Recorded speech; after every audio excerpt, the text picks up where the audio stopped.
आप ख्याल करके रखना, वो पत्थर जो तुम फेंकना चाहते हो भोगों में तुमने उस पत्थर को लगा दिया, संसार की क्रियाओं में तुमने अपने जीवन को लगा दिया, लेकिन इस मनुष्य जन्म को तुमने समझ लिया तो आपका जीवन बहुत महत्वपूर्ण हो जाए। हम अभी तक मंदिर में भगवान की पूजा करते रहे, हमने इतना ही सोचा कि मंदिर में भगवान की पूजा कर ली तो हमारे कर्तव्यों का पालन हो गया।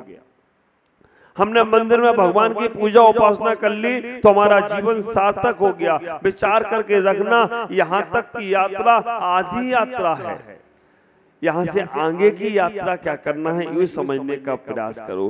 कब तक शरीरों की यात्रा करते रहोगे, कब तक वस्तुओं की यात्रा करते रहोगे, कब तक मंदिरों की यात्रा करते रहोगे, कब तक संतों की यात्रा करते रहोगे। एक बार अपने बारे में तो सोचने का प्रयास करो। उस मछुआरे ने समझ लिया पत्थर की कीमत। मैं आप सबसे कहना चाहता हूं, आप इस मनुष्य जन्म की कीमत को समझने का प्रयास करो। एक बार समझ में आ गया तो समझ के रखना, फिर तुम्हें अपने आप को समझने की जरूरत नहीं है। दुनिया तुम्हें समझने लग जाए तो कोई आश्चर्य की बात नहीं होगी। तुम्हारे जीवन को कैसे व्यवस्थित किया जाए, तुम्हारे जीवन को कैसे संस्कार में किया जाए, तुम्हारे जीवन को कैसे मंत्र में किया जाए। अभी हमारे मुख से केवल मंत्र निकलता है, लेकिन जब हम साधना में करना शुरू होते हैं, जब साधना में उतरना शुरू होते हैं तो हमारे रोम रोम से मंत्रों का आवाज आने लग जाती है। हमारी श्वास श्वास में मंत्रों की आहुतियां होने लग जाती हैं। हमारा जब मन जाता है तो केवल आप विचार करना, कई बार आपको ऐसा लगता है अकेले बैठे हो, अपने मनी मन में मंत्र चल रहे हैं, सपनों में मंत्र चल रहे हैं। जब हम उसमें लिप्त होते हैं, संलग्न होते हैं, तब वो अवस्था हमारी बनती है। तो हमें जीवन में इतना ही सोचने का प्रयास करना है, हमें अपने जीवन को कामों में भोगों में नहीं लगाना, हमें अपने जीवन को संसार में नहीं लगाना, हमें अपने जीवन को साधनाओं में लगाने का प्रयास करना है। और कैसे साधना, जो आप कर रहे हो बस उसी में थोड़ा सा बदलाव लाना है। बाहिरंग साधना भी करना है और अंतरंग साधना भी करना है। बाहिरंग साधना जब करने के लिए जाओगे तो बाहर की वस्तुओं से हमें बचने का प्रयास करना है, और अंतरंग साधना जब करने के लिए जाओगे तो अंतरंग की कसायों से बचने का प्रयास करना है। ये दोनों चीजें समझ में आना चाहिए।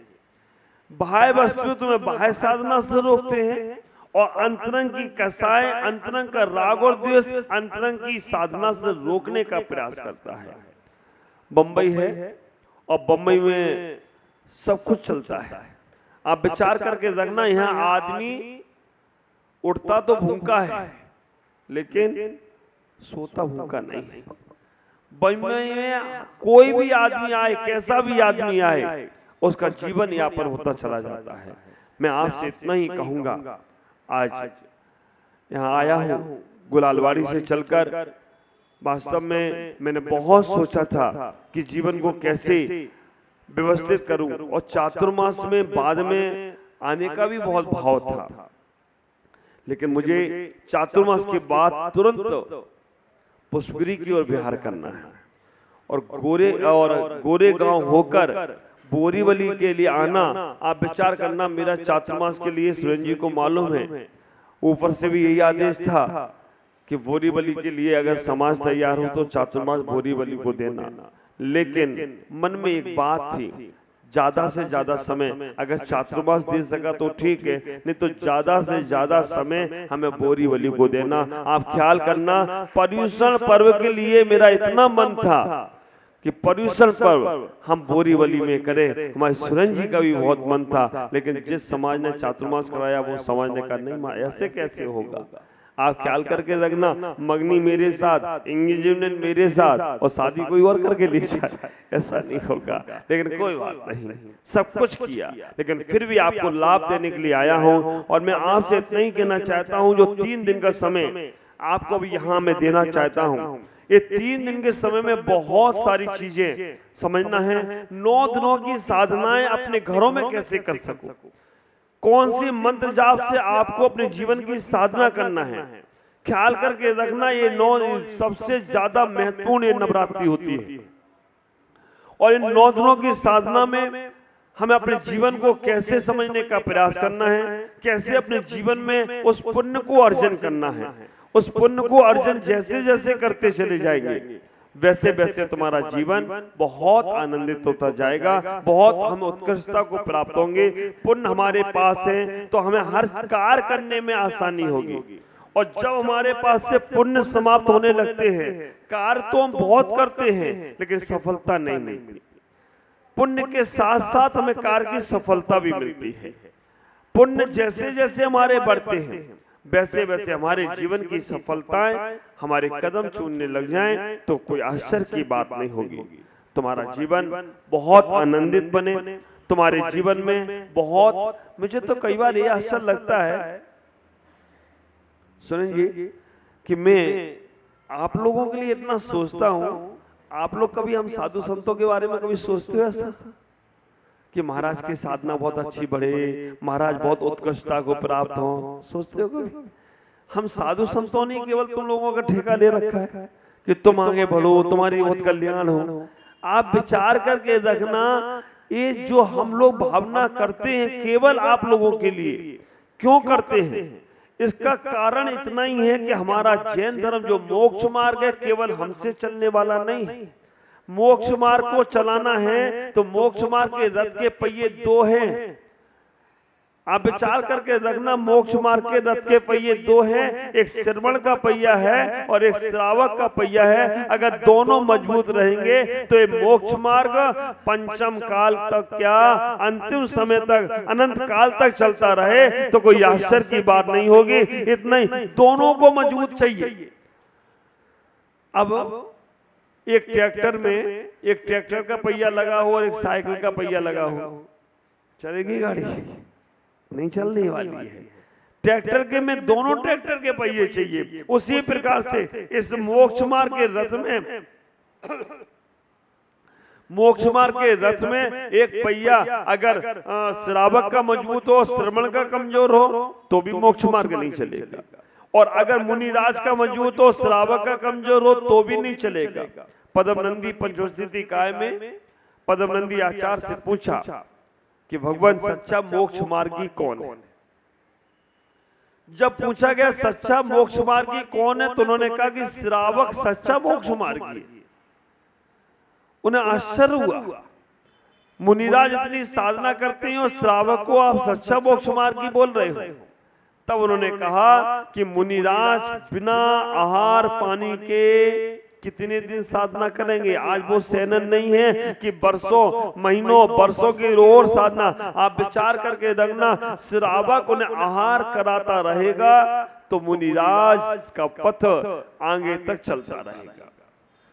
और अगर श्रावक अपना कर्तव्य भूल गया, ख्याल करना, तो श्रवण की परंपरा कब अवरुद्ध हो जाए, कब रुक जाए, कब समाप्त हो जाए, कोई आश्चर्य की बात नहीं है। साधु जब तुम्हारे घर आहार लेने जाता है तो दो विचार करता है। साधु जब तुम्हारे घर आहार लेने जाता है तो दो विचार करता है, और श्रावक को भी कहता है कि तुम्हें भी दो विचार करना है। साधु जब तुम्हारे घर आहार लेने जा रहा है तो दो विचार करता है। पहला विचार, ये भगवान मैं कब तक इन घरों में, श्रावकों के घरों में जा जाकर आहार करता रहूंगा, कब मेरी क्षुधा खत्म हो जाए, कब मेरी आहार की तृष्णा खत्म हो जाए। पहला विचार करता है साधु कि मैं कब तक आहार लेता रहूंगा। और दूसरा चिंतन साधु करता है, विचार करता है, हे भगवान जिस घर में मेरा आज आहार हुआ है, बहुत सौभाग्यशाली होते हैं वो परिवार, पैसा बहुत कमाया तुमने लेकिन पुण्य नहीं है तो पैसा एक दिन अपने आप चला जाएगा।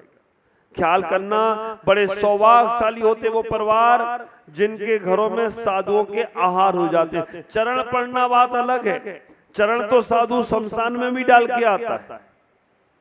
आप देखो इतिहास उठाकर, शेर सुदर्शन शमशान में साधना करता था। महावीर का जी उज्जैनी के शमशान में साधना करने गया, लेकिन आज तक शमशान में किसी साधु का आहार नहीं हुआ। आप ख्याल करना, किसी शमशान में साधु का आहार, बड़े सौभाग्यशाली होते हैं वो परिवार जिन घरों में संतों के चरण पड़ने के साथ साथ आहार हो जाते हैं। और आप विचार करके रखना, वो परिवार अपने जीवन में कितना वैभव को प्राप्त होता है। मेरे ख्याल से बोरीवली समाज में ऐसा कोई सौभाग्यशाली नहीं होगा जिसके घर में आज तक, जब से वो यहाँ पर आया है तब से आज तक किसी साधु का आहार नहीं हुआ हो। कोई भी साधु का, त्यागी का, माता जी का, चुल्लक जी का, वृद्धि का है का सौभाग्यशाली जिसके घर में आज तक आहार नहीं हुआ हो। अब हाथ उठाएगा तो गड़बड़ हो जाएगा। लोग कहेंगे महाराज हम तो पापी जी हो गए। लेकिन आप विचार करना, सम्यक शिखर का जो यात्रा नहीं किया आज तक, उसके लिए हमारे आचार्यों ने लिखा है कि जो कोई सम्यक शिखर की यात्रा नहीं किया आज तक, नियम से नरक आयु का बंद कर लिया, उसने तिर्यंच आयु का बंद कर लिया है। सम्यक शिखर जाने वाला व्यक्ति अगर कोई आज तक नहीं गया, चलो उसके लिए तो हाथ उठा सकते हो। ऐसा कौन सौभाग्यशाली है जिसने आज तक सम्यक शिखर की यात्रा नहीं करी? कोई है क्या? नहीं, मैं अपनी टिकट से पहुंचा, ये छोटे वाले को तो लेके जाना पड़ेगा तुमको भी। आप विचार करना, एक बार जरूर आखिरी श्वास तक सम्यक शिखर जरूर बंद न कर लेना, नहीं तो पक्का नरक आयु का बंद कर लिया। हमारे आचार्यों ने लिखा, चर्चा सागर नामक ग्रंथ में लिखा है, रावण सम्यक शिखर की वंदना के लिए गया, इतना भक्त था, लेकिन मधुबन के जंगलों से घूम घाम कर वापस आ गया।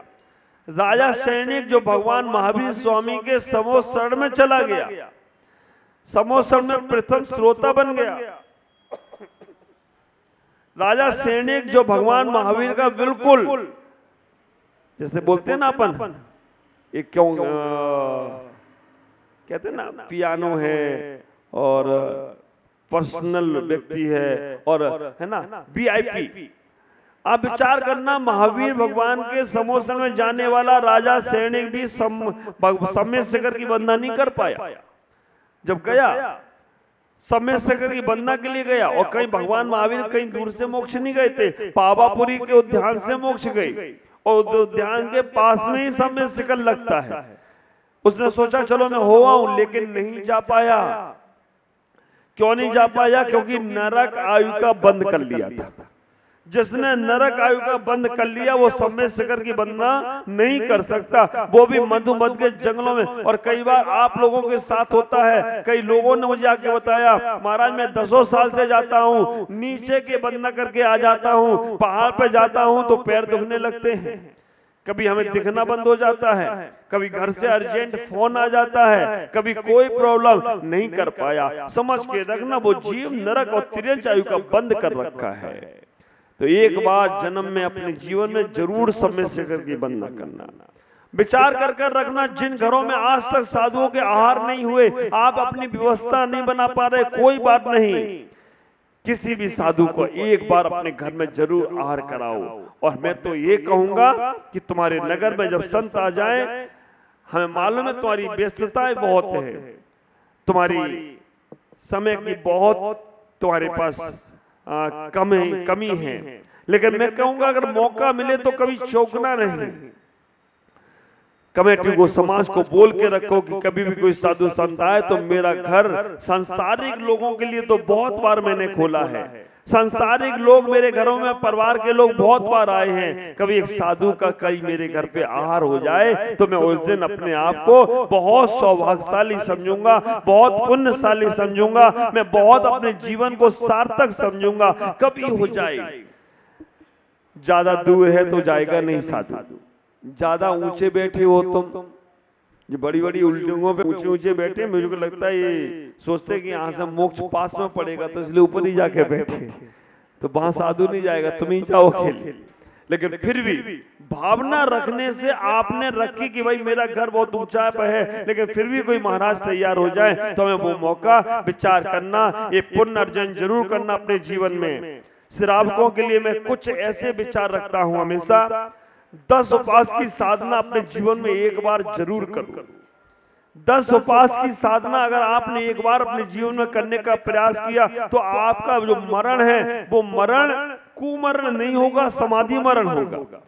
क्योंकि जब हम उपवास की साधना करते तो अंत समय में जो हमें लगता है कि भूख, अभी देखो आपके हमारे महामंत्री जी सुरेंद्र जी कोटरिया ने 10 उपवास करी और रोज इन्हें आशीर्वाद लिया, भरपूर आशीर्वाद लिया, और इनकी बेटी ने 16 करी। आप विचार करना, ये साधना हम कई बार ये लगता है कि जो कमेटी है या जो समाज है या जो धनपति हैं वो व्यस्त इतने रहते हैं कि उन्हें उपास वगैरह से मतलब ही नहीं, धर्म क्रिया से मतलब ही नहीं। ये चीज मुझे अच्छी लगी बंबई में आकर कि यहाँ पर मंदिर में पूजा और उपासनाओं में त्याग और संयम में सभी लोग, चाहे बड़ा आदमी हो चाहे छोटा आदमी, सभी लोग लेते हैं। लेकिन बहुत से लोग ऐसे रहते हैं जो टाइम नहीं है उनके पास। मैं आपसे कहना चाहता हूं कि जीवन में सौभाग्य जरूर लेने का प्रयास करो, पुण्य लूटने का प्रयास करो। पैसा बहुत तुमने कमाया है, लेकिन बिना पुण्य के तुम्हारा पैसा तुम्हारे काम में लगने वाला नहीं है। ऐसे ऐसे बहुत से लोग हैं। साधु दो विचार करता है। जिन घरों में साधुओं के आहार होते हैं, पहला विचार करता है कि भगवान मैं कब तक भोजन करता रहूंगा, और दूसरा विचार करता है कि भगवान जिस घर ने आज मुझे अनाज दिया है, जिस घर ने मुझे आज आहार दिया है, कभी भी जीवन काल में इसको जब तक निर्वाण ना हो तब तक इसे कहीं भूखा ना सोना पड़े और इसके घर में अनाज की कमी ना हो। ये दो विचार साधु करके आता है। क्यों? क्योंकि उसके पास वो अनाज पुण्य वाला था, वो आहार चर्या का पुण्य था जो एक साधु के पेट में गया है। तो उस आप ख्याल करना, आपका बच्चा अगर कोई अच्छा कार्य करता है तो हम उस बच्चे के अच्छे कार्य को और आगे बढ़ावा देते हैं, और कोई गलत कार्य कर ले तो उससे कहते तू बस घर में बैठ, तेरे से नहीं होने वाला है। तो जब कोई आदमी धर्म का कार्य करता है, अच्छा कार्य करता है, तो यही आशीर्वाद मिलता है उसको कि और अच्छे काम करते चले जाओ, क्योंकि अच्छे काम कर कर ही, आओ आशीष भाई, अच्छे काम कर कर ही वो व्यक्ति अच्छी जगह पर जाने का प्रयास किया। आपने कभी ख्याल किया एक आदमी ने मर्डर किया हो और स्वर्ग चला गया हो? यहां सामान सा ही देखो, चोरी करने वाला व्यक्ति जेल खाने में जाता है और भगवान की पूजा भक्ति करने वाला व्यक्ति अच्छे स्थान पर जाता है। अब ये बात अलग है, चंद्रगुप्त मौर्य के सपने साकार हो रहे हैं कि पंचम काल में हाथी के ऊपर बंदर बैठा है। चंद्रगुप्त मौर्य ने 16 सपने देखे हैं, हाथी के ऊपर बंदर बैठा है। अब ये बात अलग है कि अच्छी श्रेष्ठ समाजों के ऊपर निम्न वर्ग की समाजें शासन कर रही हैं, ये बात अलग है। क्योंकि भरत चक्रवर्ती के सपनों को हम तो ठुकरा नहीं सकते, लेकिन फिर भी हमें अपने अंदर की तैयारी करके रखना है, हमें अपने उपलब्धियों को तैयार करके रखना है। तो विचार करना, साधु के दो विचार हैं। पहला विचार, जिस घर में मेरा आहार हुआ है उस घर का हमेशा भंडार भरा रहे, क्योंकि वहां पर आज मैं साधु आया हूं, आज संत आए हैं, कल वहां भगवंत भी आ जाएं, तो इस घर में कभी कमी नहीं पड़ना चाहिए, कोई भी आए।